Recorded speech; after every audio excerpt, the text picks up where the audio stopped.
Well, welcome to Modeling Time with me, Brian Banna. And in this episode, I'm going to talk about the air reservoirs. There's been some designing going on, and I've got quite a few iterations, revisions, edits, whatever you want to call them. It'll be one of those, whatever comes to mind.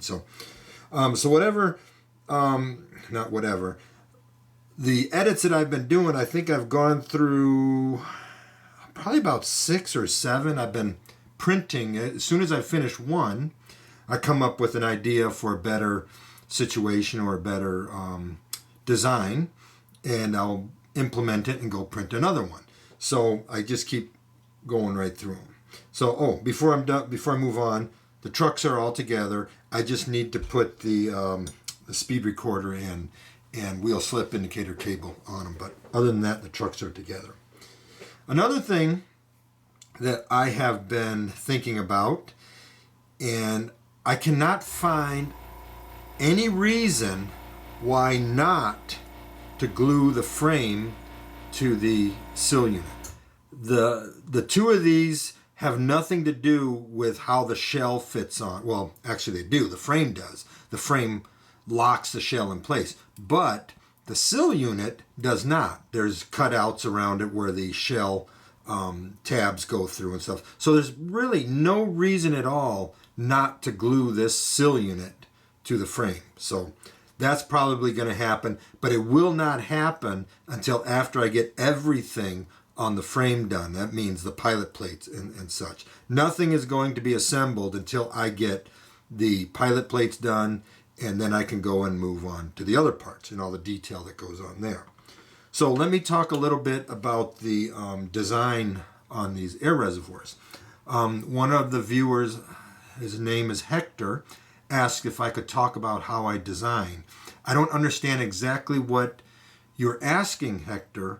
I think I might understand, but not quite. You just asked if I could explain my design. So maybe you're asking if I could explain my design process and stuff, but I'll show you all that's going on. I have everything right here.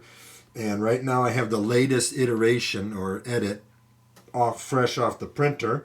So let me go get the camera set up here, and I'll start diving right into what my plans are for this. Oh, real quick, as far as showing how I design, I can't really show on video the tool I use. I use a Libre, the version called Atom 3D. I can't show that on the camera because it'll flicker on the screen. I've tried it before, and you can't see anything. So I'll just have to explain with the parts what my thought process is and how I'm approaching this. All right. Real quick before I start here, I did do a revision to the fuel tank.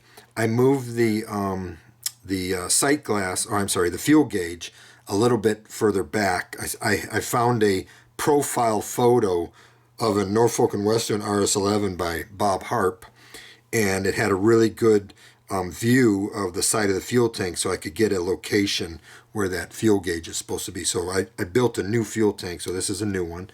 So that one's done. All right, so let's get into the design of the air reservoirs. The air reservoirs actually turned out really, really well. This is one of them that I put together. Let me zoom in because I'll be showing more of this stuff. Let me get this camera rotated properly. Let me move it up some, and let's get it in focus here. Come on. There we go. So there's what one of the air reservoirs looks like. That's my first design. Now the way that these work, I'll show you my latest design here in just a second and how it works. So actually my latest design goes back to the first design a little bit for one of the features on it. So anyway, the way that this works, this is a full plate. There's 2 of these per plate plus a tool fixture. Actually, that's not my first one. Where's my first one? It'd be this one here. There we go. Okay, that's my first one. I wanted to keep one of each, or at least representation of each, to show you how it works. So you've got the cylinder itself, and it has the strap on it already at both ends. Inside, you can see this spoked thing. I have that evenly spaced down the tube to keep some good rigidness all the way through. The wall thickness is 40 thousandths on these, and I don't want them too thin, so they're really nice. And printing them straight up like this really gives a fantastic surface finish. I mean, there are no lines anywhere on that. So the way that this works, let me see if I've got one broken out here. Here we go, this one right here. Actually, this isn't my first design. This isn't my first design because it has these brackets on it right here. I think this was my second design. These didn't work because the brackets aren't up high enough. So the way that this works is at the top, this one, we're just going to disregard this one because it just didn't work in any way. So I'm not going to explain how this one is going to work. But when I went to the next one, which is this one, the way that's going to work is, here's one that's broken out. The way it's going to work, so this is the top of the print, or actually the bottom because they print upside down, so this would be the top. At the bottom of the print, it's all finished off, so there's a really nice flat surface on this end. On this end is where the supports would be. So what I did, if you look here, there's the strap and there's some added material after the strap. That's sacrificial material, so that has to be cut off. So I can't really put this in the vise by itself because I don't want to mar the surface. So like on this finished one here, what I did, I'll get these are the new clamps. I built a tool that goes around there and around there. And in my vise on my milling machine, there's a V groove, vertical V groove. So I can put this in the vertical V groove. Actually, let me put it on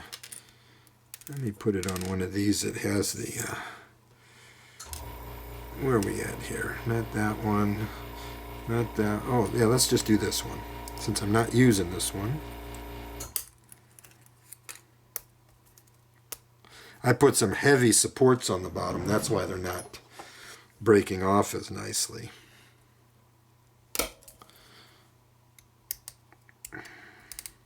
So, like for instance on this one, what I would do is I put that there, just like I showed you before. This is a second version of this tool. I made it thicker. I made it 40 thousandths thick instead of 25, I think it was. So here, I can put that in the vise, and then what I do because the V groove is vertical, it automatically centers this and it keeps it perpendicular to the milling direction. So it's a nice, squared up surface. Then I can mill the sacrificial part down to the strap, and then I have the appropriate size or the appropriate length from outside of strap to outside of strap. Then the next idea is to take, where's that piece that there we go. To take these things, these little circular discs, and I'll stick this down to the top of the vise with tape, and I'll just mill it flat. But this disc fits right inside of there, like that. So I can put a dab of CA on the inside, and this will be the locating disc for the cap. So the cap will just go right over that, just like that. And now you got a nice, the cap is lined up with the cylinder, and it's really nice. Now this cap was sanded because there are some voxel lines as it builds the curvature going up, but they're really, really light, so I can sand them down without distorting the shape of the end cap. So that basically will take, see there you got, this one fell off. So there you got that little disc. That goes on there, and there would be the full length, because there's a cap on this end, there's a full length of the air reservoir. So that was my initial design, and that part of the design still works. All of the edits to design have been because of this strap and how the strap hooks up to, where's that? These brackets. Let's see if I can get this in. See these? Let me break that off. See these brackets right here? This bracket and this bracket. These brackets hang off of the bottom of the sill unit. So, and that's one of the reasons why I want to glue the sill to the frame. That way all of this stuff can get glued up underneath without ever having to come apart. So I've made edits to this bracket. I've made these pins larger diameter. In the middle is the tightening bolt. Well, I've made that a little bit larger, and I've put a hole through it. So that what I can do, because it's about 30 thousandths from where the cylinder sits and the bracket, so there's a gap between the cylinder and the bracket. And I was going to put a 3D print a tube or a pipe going up and, acting as the threaded rod and stuff. But that's just way, way too delicate. So I went through a bunch of iterations and such, and design changes, until I could get to what I thought was the right way, and that's when it comes in with this one, the final one. Now in here, I think you can see the lines on here. I've also flattened the cylinder on the top, and as well on the top of the caps. The caps are done the same way. I put this canister around them, or the two half circles around them, and then I mill off. Here, let me break one off of this one. There we go. And I put heavy. There we go. So you can see the bell section, or the section that sticks out more. That's sacrificial. So I put that in this tool. Basically the same thing. Put that bell section, or that hat section, right up against it, and then I can mill right down to that top of the tool, and then I've got this all milled off and everything fits. And I've got a hole in the end so that I can drill out for plumbing. Where was I? Oh, I was talking about this one. Okay, so I put a flat on the cylinder because it has to fit up a little bit beyond the side sill, so that represents it going up behind the side sill. And then of course I can line it up to put these caps on and get everything lined up so the flats are even. I just have to I've got a flat one here. So when I want to put the cap on, is there a flat cap? I think I've got a flat cap somewhere here too. It won't go flat anyway. But anyways, to put the cap on, put the cap flat down, put this flat down, and then just slide them together, because they'll have that disc in there to hold them together. So we're good. Everything will line up fine.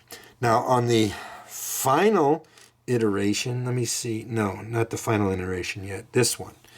On this iteration, I made the strap connector a little bit bigger. But I was like, okay, that works, and I liked it.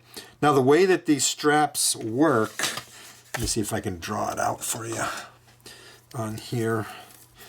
The way that these straps work, so on the cylinder, so we've got the cylinder, then you got the strap that comes around here, and then it has like a rounded part, a big rounded part on this end. It goes back to the strap that goes up. Okay, there's a T-screw in here that looks like, from the front you've got a T-handle, and then you've got a threaded rod that goes up like that, and then you've got the part that comes down from the side sill. This threaded rod goes through that, and then you've got a nut up here. You tighten the nut and it pulls this strap tighter up against the underside of the side sill. So I had to create this portion here. So I made the this is the final version, and I don't know if you can really see it here, but right there, where that support is coming in, is this section, this little rounded part right here. So, and what I did on the inside of it, you won't be able to see it on camera, but maybe, I don't know if you can, there's a dimple in there. And I don't know if you can see that really small one, a 17 thousandths diameter dimple that goes in there. And I'm going to drill that out with a 15 thousandths drill bit, just a little bit, and then I can put a piece of 15 thousandths rod in there and put that up to the side sill that goes into these brackets right here. Same bracket, but now it has a hole through the middle of it, and it has a hex nut on it. And that is a real hex nut. It printed out a hex nut. So I was like, wow, that is really cool. So I'll bring the piece of wire up through there to act in, and come through the top of the nut to act as the top end of the threaded rod that comes off of the strap. So, and like I said, I made the pins a little bit bigger in diameter. This is another one of the trimming tools. This tool right here, which is this tool right here, the way that works is I will put the Atlas fuel tank on here, and with the let me snap that in. Let me see, where's the front's there. So then what I'll do is, you'll see I've drawn lines right here and right here. Those are on center with the Atlas straps. So then I can take that off. Let me just pull this field. There we go. So I can take that off. Then I take this tool. You'll see it has holes right there and right there. Those are centered over those lines, and you'll see I have a line right there. And let me see, can you see the, yeah, a line there and a line there. Those are the center lines of the of where the straps are. So all I have to do is line those center lines up with the lines I drew, and then drill into the side sill, and that'll give me where the straps have to be mounted. Now, if you look at this, you'll see a line. You'll see the back of the sill steps down. It steps down about 4 or 5 thousandths. So what I did to accommodate for that, on the pin side of these brackets, half of it is tall, half of the base is taller by about 4 or 5 thousandths, so it sits down in that perfectly, and it works really, really well. So that's really cool. So I got the straps done. The straps look really, really nice. See if I can get this in there. So you can see the hex nut in there. Now these I'm really proud of too. These are the plumbing that comes out the ends of both ends of the pipe. That, I don't know what the diameter of the pipe is, but it kind of looks like 2 inches, so I used a 2-inch elbow. That elbow came out beautiful. I mean, it is all there. And then I just added on some pipe length, and it all printed out beautifully. So I printed out a bunch of these to have spares. Same with these brackets. These are all spares. And because I also have brackets, a couple of brackets on the main piece, and a couple of the 2 pipes on that. So this is like one kit for myself right here for one side of the locomotive. And then I've got another kit for the other side of the locomotive. So these print out basically like this, like that,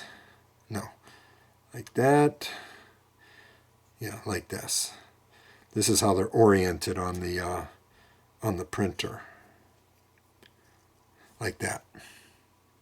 So, and then they're printed, as you can see, this this portion, this flat, this base plate portion here goes up on the plate, so the plate so it prints upside down like that. So right now, that is my design. My biggest concern was making sure that these tubes didn't have a bunch of voxel lines all over them, and they don't. So I'm really, really happy with this. I didn't have to print them at an angle or anything like that. The caps turned out really well. Like I said, there's some concentric lines, circles that go around them, but they're so light, my fingernail just barely feels them, and I can just lightly sand that without distorting any of the shape of the end cap. So a little bit of machine work that needs to be done, and they go together and look just absolutely beautiful. So my work right now is to get these cut apart, get a set glued together. I can't glue, but I don't want to glue the brackets in yet, so I just kind of tack them in place just to do a test fit, because I'm going to have to handle this Sill unit to take everything, let me go back to the wide, to take everything off the front, because I think I'm going to design a new draft gearbox, or buffer plate. But what's kind of cool about that is the RS11 buffer plate is approximately about as wide as that buffer plate. So that works out really well. And then I'll take this bracket off. The Era that I'm modeling does not have that bracket. I'll take the coupler lift bar off. I'll build a new coupler lift bar, and I'll probably leave these MU hose brackets there, drill them out for that, for MU hoses, and I will probably be cutting off the footboards, because I won't have footboards, and I'll be cutting off the pilot MU hose pockets, because I think I'm going to put a plow on the front and rear end of these, the little weed cutter plow. My friend Donald Wells did some beautiful plows, and he was kind enough to send me the files so that I can print them myself and use them. They have all the nice plate detail and the holes in the plates and the bolt heads and the brackets and all that on them. So I'll probably use a plow on the front and rear end, just for the railroad to have used as a debris kicker, to knock any rocks off the rails or anything like that may have accumulated there during the rainstorm or anything like that in the washes that these traveled down. So my next step is to get these dialed in one more time. I don't know, I might have to do one more edit on that, and if I do, of course, I'll show you that and what it was. But I think these ones are going to work, especially because I was worried about those hex heads coming out on the brackets, but they came out just absolutely phenomenal. Oh my gosh. I mean, you can see the hex in it. Wow. So I'll get that taken care of, but again, I'll just assemble one of these and make sure it fits well underneath and see if my idea with the 15 thousandths brass rod or brass wire to represent the threaded rod works well. I think it will, and if that takes care of it, then the air reservoir design is done, and I can move on to the pilot plates. So let me go ahead and get one of these together and get it, get the parts milled and get everything assembled and glued together, and we'll see how everything fits up. All right, I've made a decision on the process of doing this modeling. As you can see, there's no more iterations of parts here. I threw those all away. I just have left the latest parts that I've printed.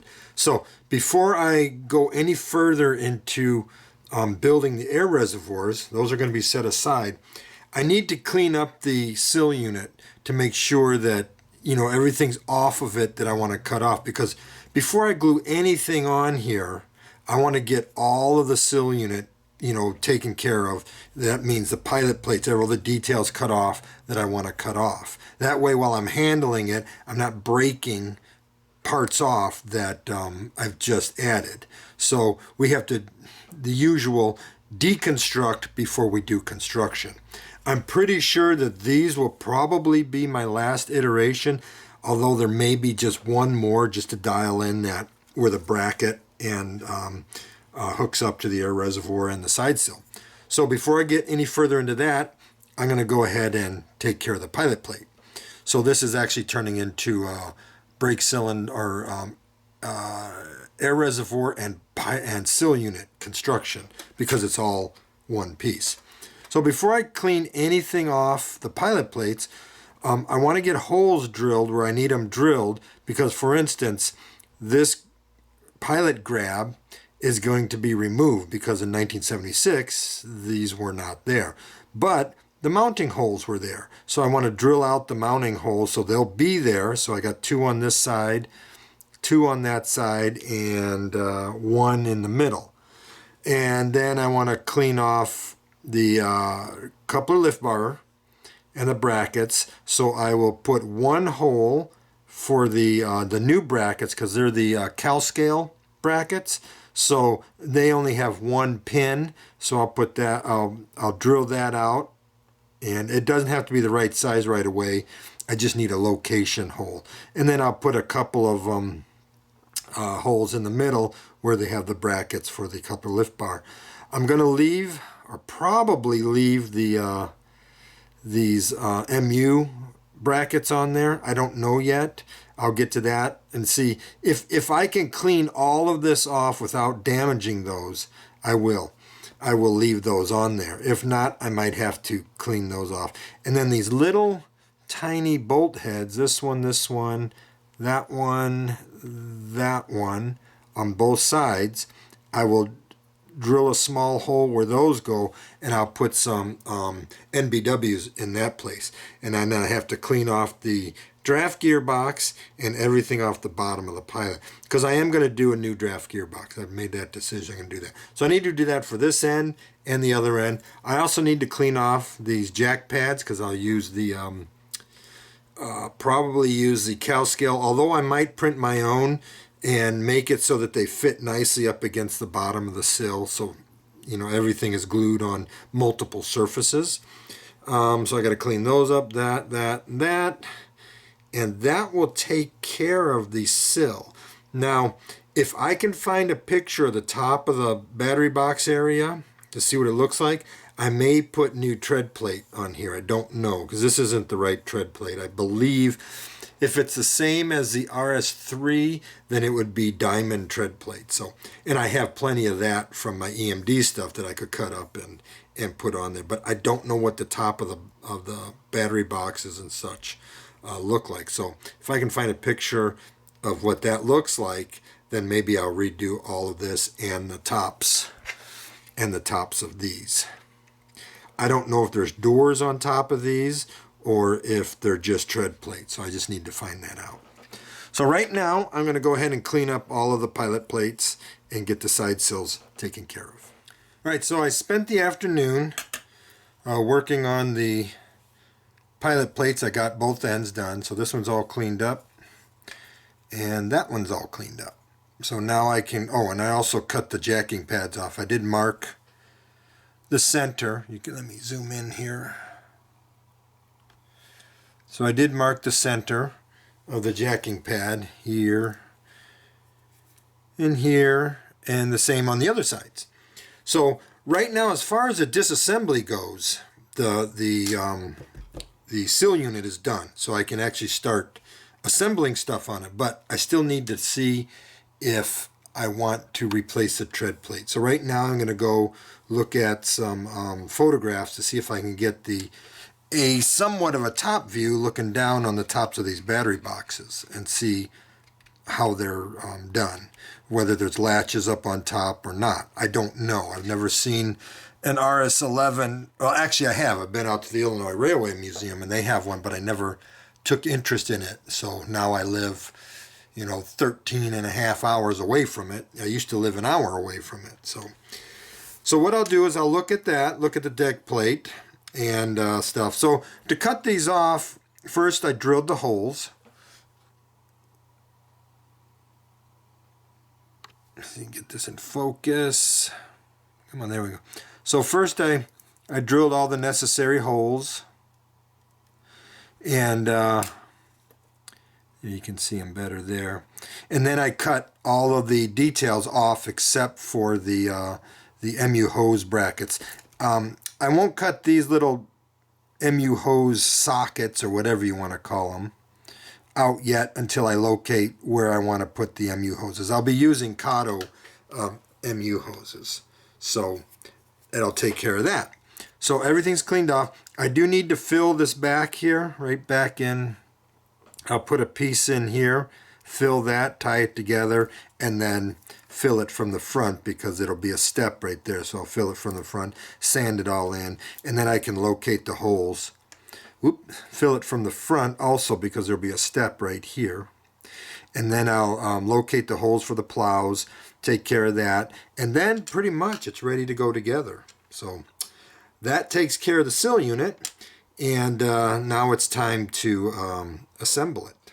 All right, so that takes care of pretty much the design on the air reservoirs. Like I said earlier in the video, I might do one more iteration depending on how well these ones work out. But I'm really close to what's going on and how it's going to be. In the next video, we'll go to assembling everything onto the sill unit. Remember, I said I still have to look and see if I'm going to put the tread plate down or not. I don't know yet unless I can find some good pictures. This frame is all taken care of. I drilled holes in it in the four corners and just behind or just in front of the rear wheels on the inner wheels on the trucks, so that I can put sanding hoses up in them. Actually, the sanding hoses run all the way down from the front on a pipe, but I'm not going to put that in there. It's not necessary. I'm not concerned about it. I just need somewhere for the sanding hoses to go up into the frame, so I can have that nice flowing look of the sanding hoses coming around. So that's all taken care of. So the frame's all done. I could actually probably glue the sill unit now to the frame. I don't want to quite do that yet until I'm 100% sure that everything that I need to do to this is done, and then once it goes to assembly, then I can glue it to the frame and do that. So the next video is actually going to be on assembly, and probably if I do any more iterations of this, show you that, and of course assembling these, show you the assembly of these air reservoirs. So Hector, if I didn't go over in detail enough about designing the air reservoirs, let me know in the comments, and I'll see what I can do. Be specific on what you want to see, and I'll see what I can do to help you out to understand what I'm going through here. So if you've all made it through this far, I really appreciate your time, and thank you for watching.